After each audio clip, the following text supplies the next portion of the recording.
எண்ணங்களே இல்லாத நிலையை எட்ட முடியுமான்னு கேட்டதுக்கு ரமணர் சொன்ன குட்டி கதை, சுடுகாட்டில் தீ மூட்டும் போது ஒரு குச்சியை வச்சு எல்லா விறகையும் ஒன்றா தள்ளி நெருப்பு மூட்டுவாங்க.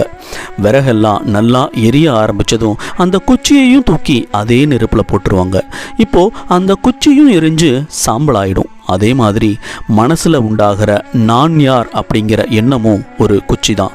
அது எல்லா தேவையில்லாத எண்ணத்தையும் எரித்து அழிச்சதுக்கப்புறம் நான்கிற எண்ணமும் தானாகவே அழிஞ்சிடும். கடைசியில் எண்ணங்களே இல்லாத சுத்தமான வெளி மட்டுமே மிஞ்சும். அதை அடையிற வரைக்கும் அந்த குச்சியை கெட்டியாக பிடிச்சுக்கணும். அதுக்கப்புறம் அதையும் விட்டுறணும்.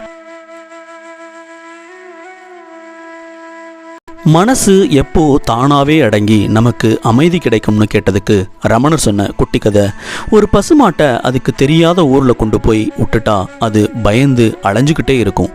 ஆனால் அதையே அதோட சொந்த தொழுவத்தில் விட்டுட்டா அது அமைதியாக படுத்துக்கும். புல்லும் தண்ணியும் கிடைச்சா போதும், அது வெளியில் போகக்கூட நினைக்காது. நம்ம மனசும் அந்த பசுமாடு மாதிரி தான், எல்லாத்தையும் வெளியில் தேடி ஓடிக்கிட்டே இருக்கும். மனசுக்குள்ளேயே ஆன்ம சுகங்கிற புல்லை கொடுத்து பழக்கிட்டா அது வெளியிலேயே போகாது.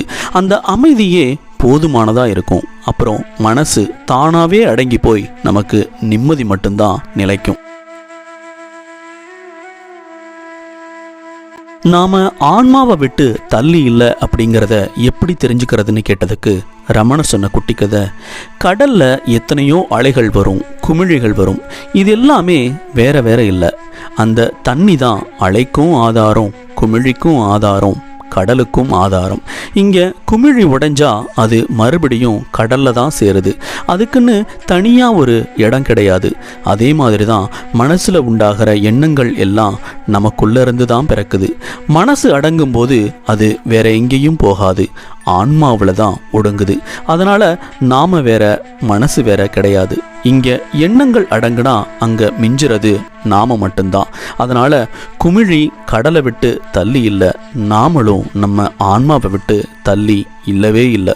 நண்பர்களே, மனதில் வருவது வரட்டும், போவது போகட்டும், நாம் அகத்தினுள் சொல்லற சும்மா இருப்போம்.